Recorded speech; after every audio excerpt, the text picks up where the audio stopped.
Ikran partheni asas totokosu, kechiras tu Simeon, ebloisas tos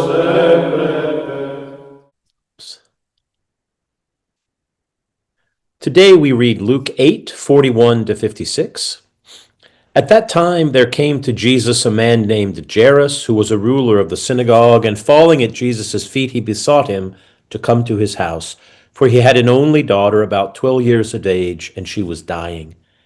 As he went, the people pressed round him, and a woman who had a flow of blood for 12 years and had spent all her living upon physicians and could not be healed by anyone, came up behind him and touched the fringe of his garment, and immediately her flow of blood ceased, and Jesus said, "Who was it that touched me?" When all denied it, Peter and those who were with him said, "Master, the multitude surround you and press upon you." But Jesus said, "Someone touched me, for I perceive that power has gone forth from me." And when the woman saw that she was not hidden, she came trembling and falling down before him, and declared in the presence of all the people why she had touched him, and how she had been immediately healed. And he said to her, "Daughter, your faith has made you well. Go in peace." While he was still speaking, a man from the ruler's house came and said, "Your daughter is dead. Do not trouble the teacher anymore." But Jesus, on hearing this, answered him, "Do not fear, only believe, and she shall be well." And when he came to the house, he permitted no one to enter with him except Peter and John and James, and the father and mother of the child, and all were weeping and bewailing her. But he said, "Do not weep, for she is not dead, but sleeping." And they laughed at him, knowing that she was dead. But taking her by the hand, he called, saying, "Child, arise." And her spirit returned, and she got up at once. And he directed that something should be given her to eat. And her parents were amazed, but he charged them to tell no one what had happened. There are several things to talk about in this passage. The first one, however, is a question of the structure of it. You can see by the way that I've presented it here on the handout that we begin with an episode about the sick daughter of Jairus, the synagogue ruler. And then, while Jesus is on his way to heal this sick young girl, we get another episode, the episode of the woman with the issue of blood. And then after we deal with her, we go back to the daughter of the synagogue ruler. This device begins with the Gospel of Mark, and the other evangelists imitate it. Mark does this very consistently. And it's called intercalation, or there's a very mundane way to speak to it, calling it sandwiches, where in the same way that a sandwich has bread on the outside and something inside, so here we start with one episode that is on the outside, and then we have another episode that is on the inside, and then we go back to that first episode again. So the sophisticated word for this is intercalation, but it's also sort of like making a sandwich, where you have on the outsides one episode and another one is inserted in the middle.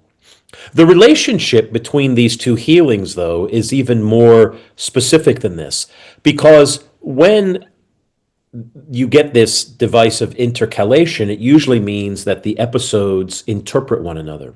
The most famous one is from the Gospel of Mark with the cursing of the fig tree at the end of Jesus' ministry. He's on his way to the temple and encounters a fig tree that has no fruit, and so he curses it because it doesn't bear fruit. And then he goes to the temple and he cleanses the temple because his father's house has been turned into a den of robbers. And then he leaves again and he sees the fig tree once again. And so we see that the fig tree, which was cursed by Jesus because it didn't have fruit, is an expression of the fruitlessness of the temple. So in the same way that the fig tree has no fruit but is cursed, so the temple, which stopped bearing fruit for repentance, is also cursed by Christ. In this case, however, the relationship between the two episodes is not one of condemnation, but one of mutual healing. And we see great similarities between what happens in Jesus' interaction with the daughter of Jairus and with Jesus' interaction with the woman with the issue of blood. First, in both cases, people fall before Jesus. With Jairus, we read, "At that time there came to Jesus a man named Jairus, who was a ruler of the synagogue, and falling at Jesus' feet, he besought him." As for the woman, we read, "And when the woman saw that she was not hidden, she came trembling and falling before him, she declared." So they both fall before him, which is an expression of respect for his authority. Likewise, we read of Jairus that this young lady who is sick is his only daughter. And then when Jesus addresses the woman with the issue of blood, he calls her daughter and says, "Your faith has made you well." So they are both daughters. They are both coming to Jesus after 12 years. It says of Jairus' daughter that she was about 12 years of age and she was dying. And then we get of the woman that she had had a flow of blood for 12 years. So the number 12 is there, right? The woman touches the hem of his garment, and then Jesus touches the young girl to heal her. Both of them have a form of impurity. The woman with her flow of blood is ritually impure and can't enter the temple, but the young girl is dead, and so she's a corpse and can't be taken to the temple. In both cases, there is fear. The woman saw that she was not hidden and she was trembling. Jesus tells the family, "Do not fear, only believe." And then finally, in both cases, their faith leads to their healing and salvation. So these two episodes are meant to be seen as closely connected. Closely connected. And we can reflect on their connection just a little bit further. Because on the one hand, Jesus is asked to go to heal the daughter of Jairus, and he's stopped on the way by the woman. And if he hadn't been stopped, one might imagine, he could have gotten to the girl in time before she died. That's one way to look at it.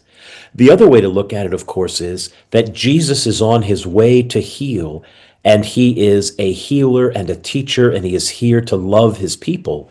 And the fact that he's on his way to heal the daughter of Jairus is what makes him available to the woman with the issue of blood. And this is something we have to apply to our spiritual lives and to our church lives, because there's a law of physics that says an object in motion likes to stay in motion, right? If something is rolling, it wants to keep rolling until it's forced to stop. And an object at rest wants to stay at rest. So if someone is sitting still, they want to keep sitting still until something forces them to move. It's like that in our spiritual life. When we are involved in spiritual work, we are ready to do more spiritual work. Jesus is on his way to heal one person, and that's what makes him available to heal another.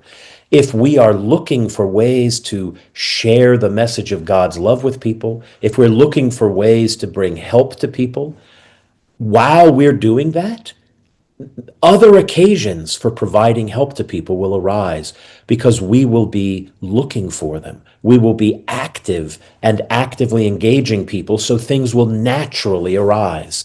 This is a very important thing. We sometimes might wonder, what can I do to work in the church? What can I do to express my faith? The most important thing is to do something. Be in motion, be spiritually in motion in order to create opportunities to help, right? Just the more often we go to church, the more available we are to help the church. The more often we go to church, the more prayerful we become. All aspects of our spiritual life are improved simply by doing things. And most important of all, and most primary of all, by praying, we open opportunities for ourselves to be more prayerful, right? We memorize our prayers and they come to us at all times during the day. We pray regularly, and this disciplines and anchors our life so that we see God in the daily vicissitudes that greet us and meet us during the day. So in the same way that Jesus is on his way to heal one person and is therefore available to heal another, all aspects of our spiritual life are improved and grow when we simply engage and develop a spiritual life. The first man whom we meet or whom Jesus meets, is called a ruler of the synagogue. Later in the episode, he is called archisynagogos, archisynagogos. But first he's called the archon of the synagogue, right? Archon tis synagogis, right? And we know of an archisynagogos, a ruler of the synagogue, from lots of material outside of the New Testament. The question is, what exactly is this person? Is he an administrative figure who manages the synagogue? Is he a financial patron of the synagogue? Or is he a leader of the synagogue in teaching and in worship? Or finally, could he be all of the above? The evidence is not entirely clear, and scholars debate which of these it is. Regardless, the chief of a synagogue or the ruler of a synagogue is a very important person. And he's important in a particular way because all of the worship of God in Israel, all of the worship of God among Jews is centered around the temple in Jerusalem. There is only one temple where sacrifices can be made to God, and that temple is in Jerusalem. But the only people who can run that temple are the hereditary priesthoods, the Levites and the priests who, by virtue of being in a particular tribe among the 12 tribes, are able to serve in the temple. And because of this, we see that the synagogue leadership structure provides a kind of alternate structure of leadership in ancient Israel. It's not entirely clear what gives rise to the synagogue. It could be that it happens very early in the history of Israel because of the fact that the only path of leadership is a hereditary one in the priesthoods. And so people do find other ways to express their faith and take leadership roles in expressing their faith. It looks like it's a feature of Jews in the diaspora outside of Israel. That's where the synagogue begins. The first ones we know about seem to be in Egypt, but they eventually do come back to the land of Israel. And we have this very famous inscription called the Theodotos inscription, which is prior to the destruction of Jerusalem in 70 AD. And it's simply an inscription that explains who made the synagogue. It says, Theodotos, son of Vetenus, priest and head of the synagogue, archisynagogos, son of a head of the synagogue, and grandson of a head of the synagogue, built the synagogue for the reading of the law and for the teaching of the commandments, as well as the guest room, the chambers, and the water fittings, as an inn for those in need from abroad, the synagogue which his fathers founded, with the elders and Simonides. So this inscription tells us that the head of the synagogue at least provides for the building of the synagogue and for its maintenance. It's interesting to see that the synagogue has many, many functions. It exists for the reading of the law and for the teaching of the commandments, but it also provides guest rooms and water as an inn for people who come from abroad. There are 3 famous pilgrimage festivals in ancient Israel: Passover, Tabernacles, and Pentecost, when Jews from around the world come to Jerusalem to worship, and these synagogues seem to be a place where they would have stayed. So this man is a person of some significance in the synagogue structure. This doesn't mean that he's disconnected from the temple worship, but it does mean that he's a person of some significance in the synagogue structure. When he is going with the man to heal his daughter, it says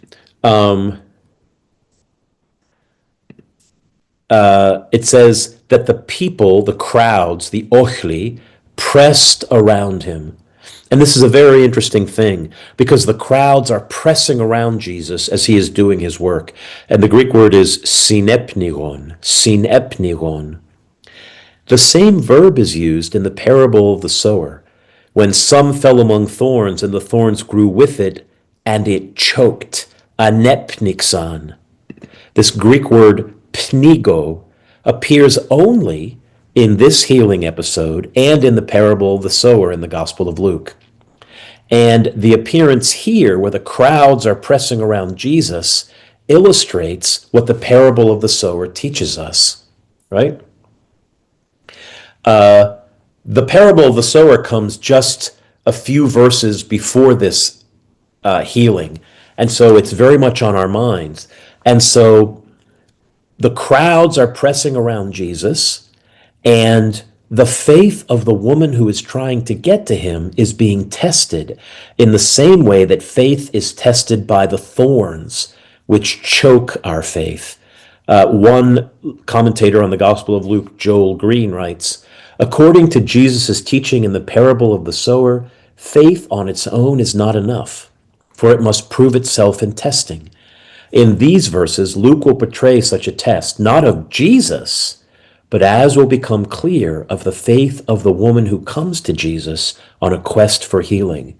She is seeking Jesus for salvation and healing, and she has faith in him, but the crowd is pressing around her and choking and pressing and squeezing, making it difficult for her faith to lead her to Jesus. And this is a very important thing for us to reckon with, because the things that surround us and press in around us also can choke our faith. But a very important thing to remember is that the daily events of our lives that seem to distract us from Christ are not distractions from our spiritual lives. They are our spiritual life. The spiritual life is exercised precisely in defending ourselves against outside influences, in order that we can stay on course, in order that our faith finds its proper end. St. John Chrysostom and a lot of the church fathers often speak of their work in tending the soul as a medical activity. And in the same way that we now speak of health in America, not as something that, we speak of medicine in America not as something that responds to diseases, but as something that prevents them. So in antiquity, doctors would talk about the need not just to heal someone when they got sick, but to give them a healthy lifestyle so they never got sick in the first place. The church fathers talk about medicine in the same way. And St. John Chrysostom, especially, offers advice to his newly converted, newly baptized Christians at Easter by explaining to them how they can prevent ever falling into spiritual illness. And this is one of the important things that the church does for us. It gives us a healthy lifestyle, a healthy diet, so that we can avoid the worst spiritual sicknesses that are lying around us. The problem is that the things of life can come in and squeeze those, make it difficult and choke those efforts in our lives, right? The church tells us to pray every day, but sometimes we can get so busy that we think we're too busy to pray. The church tells us to fast regularly, especially on Wednesdays and Fridays, so that we can not only remember Christ's betrayal and crucifixion, but also ourselves carry our cross a little bit and remember that we're not driven by our appetites and the pursuit of luxury, but we're driven by carrying a cross. The church tells us to honor the Lord's Day on Sunday and to keep it holy and to separate ourselves from the world and to go to church. All of these things, in one way or another, can be squeezed and choked by the cares of life, right? Each one of these things can be impeded by the things going on all around us. We often have spiritual moments of clarity when we make a fresh start, when we want to change our lives, and everything presses in around us. This is why it's extremely important to find ways to avoid the crowds. The Stoic Seneca writes in his letter to Lucilius, Epistle 7, "Do you ask me what you should regard as especially to be avoided? I say avoid the crowds. For as yet you cannot trust yourself to them with safety. I shall admit my own weakness at any rate, for I never bring back home the same character that I took abroad with me. What he means is he never goes out into the forum each day where he conducts business with the same moral character that he left with that morning, right? The crowd always affects him. It always changes him. So it's very important in some ways to have moments of spiritual silence for ourselves, so that when we do go out into the crowds, when we do go out into public, we're less affected. But it's also important to recognize that our spiritual life is something that we have to make room and space for, because the cares of this life will choke it. They will strangle it, just like the weeds do. And we have to be like this woman who doesn't allow the crowd to press her out, doesn't allow the crowd to squeeze her away from Christ, but she finds a way to get to him, right? And so, that the influence of the world around us can become all sorts of, take all sorts of forms, right? It could be that we're starting our day well, and there's some distraction because someone angers us. Someone may perhaps entice us into thinking that something attractive in life is more important than our virtue, right?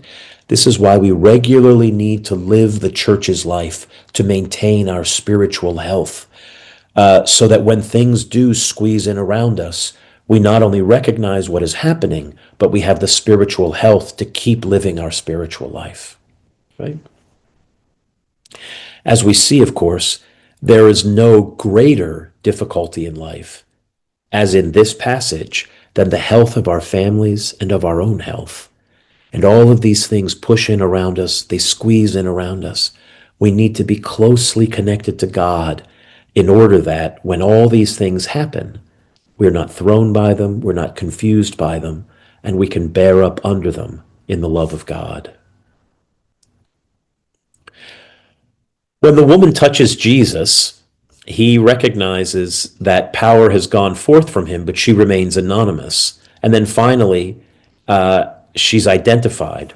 And it says, when the woman saw that she was not hidden anymore, right, she came forward. What's interesting is, in this crowd of people pressing upon Jesus, with even his disciples and the other people talking to him and recognizing his significance, only the woman who is hidden sees the real power in Christ. Everyone else in the passage sees Jesus for less than he is, right? Peter even Peter calls him just master. The other people call him teacher. Some others laugh when he announces that the young girl is only sleeping. They don't all see, even his disciples, they don't see his true identity and his true authority. But this woman who is hidden, who is off to the side, she sees it. She recognizes that he has divine power. And this is something very important for us to recognize on two different levels. One, it's important to recognize as a personal way to live our lives. We sometimes imagine that if we are seriously pursuing God, that this is something we have to announce to the rooftops. But this woman certainly didn't do that. She remained hidden. She didn't advertise her deep faith. She didn't even advertise that she was seeking Christ.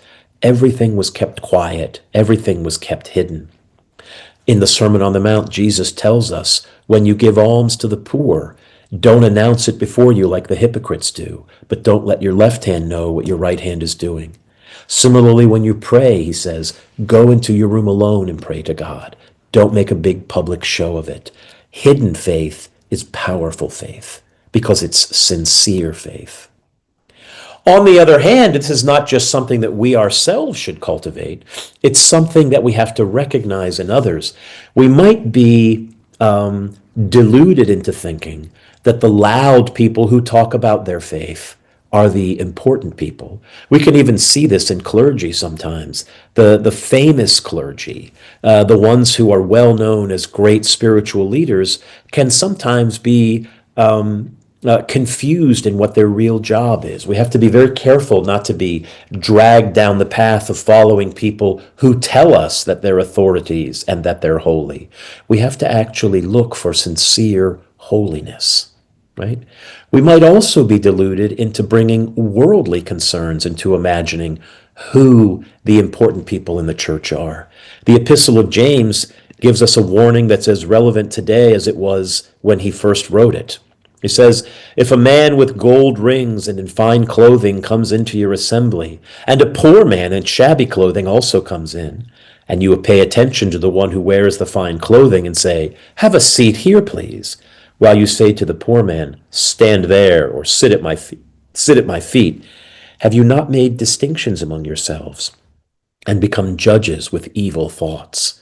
Right? We might even imagine that spiritual significance or church significance is reflected not by a person's faith, but by their wealth. So in all these ways, we can imitate the woman and learn from her that her faith was hidden, and that if we want to find people of real faith, we shouldn't look for the loud mouths, and we shouldn't look for those who might have some other superficial reason for thinking that they should be important in the church, but look for the sincere, quiet, humble faith. The best example of this, of course, is from the sayings of the Desert Fathers, where the great Anthony, the Great of Egypt, recognizes that although all the monks surely see him as the greatest of the monks in the Egyptian desert, he recognizes that there's someone who is his equal, and he's not among the great spiritual athletes in the desert. But we read, it was revealed to Abba Anthony in his desert that there was one who was his equal in the city. He was a doctor by profession, and whatever he had beyond his needs he gave to the poor, and every day he sang the Sanctus with the angels. This doctor is not the kind of person that someone would have looked to be a spiritual giant, but Anthony sees him as his equal, right? True faith is hidden, it is quiet, and it often comes in unexpected places, right? This section of the Gospel of Luke contains a series of figures who are unexpected saints. There's the sinful woman who anoints Christ at the dinner in chapter 7. Christ himself says that the Son of Man has come eating and drinking, and you say, behold, a glutton and a drunkard, a friend of tax collectors and sinners. Jesus is not hanging out with the religious leaders. He's not spending his time with this spiritual elite. He's talking with everyone. Earlier in this chapter, the Gerasene demoniac lives among the tombs, right? And then we have here the woman with the issue of blood. All of these people are not the kind of places where one would look for holiness, but they are the places where Jesus finds true faith. We have to always remember this, that true faith does not exist among I'm not saying it can't exist among those who have financial means, but we shouldn't be deluded into imagining that true faith exists among the powerful and the wealthy and the conspicuously religious, but among those who have a private, quiet faith. Finally, as further evidence of the need to not use worldly standards to judge where real faith lies and not to advertise our own faith, St. Paul, in his letter to the Corinthians, is writing to a community that is very competitive. Some of them think they have knowledge that the others don't have. Some of them think they have spiritual power that the others don't have, and they're trying to be impressive by worldly standards. But in the first 4 chapters of the letter, St. Paul is telling the Corinthians that their value does not lie in anything in this world, because in this world, the message of the cross is foolishness. The message of a crucified God is ridiculous. And so if you want to live according to the message of the gospel, you can't do it by being impressive by worldly standards. You have to be focused on a very different standard. And he writes to them that they are proof that God doesn't use the impressive things in the world. It says, for consider your call, brethren. Not many of you were wise according to worldly standards. Not many were powerful. Not many were of noble birth. But God chose what is foolish in the world to shame the wise. God chose what is weak in the world to shame the strong. God chose what is low and despised in the world, even things that are not, to bring to nothing things that are, so that no human being might boast in the presence of God. If we are to see Christ in those around us, if we are to see Christ in our own life, and if we are to reflect Christ through our lives, we have to reorient our vision on this pattern and recognize that godliness has its own set of rules that are not worldly rules. And we have to try to orient our own lives in a godly manner. And then we have to make connections with other people who are actively living those same godly lives. Thank you. That's what we have for today. Have a wonderful day. Pateris, that's all I have for today. I hope you're well. It's wonderful to see you all, even digitally, and I hope you have a good week. Thank you, Father. Thank you. Thank you.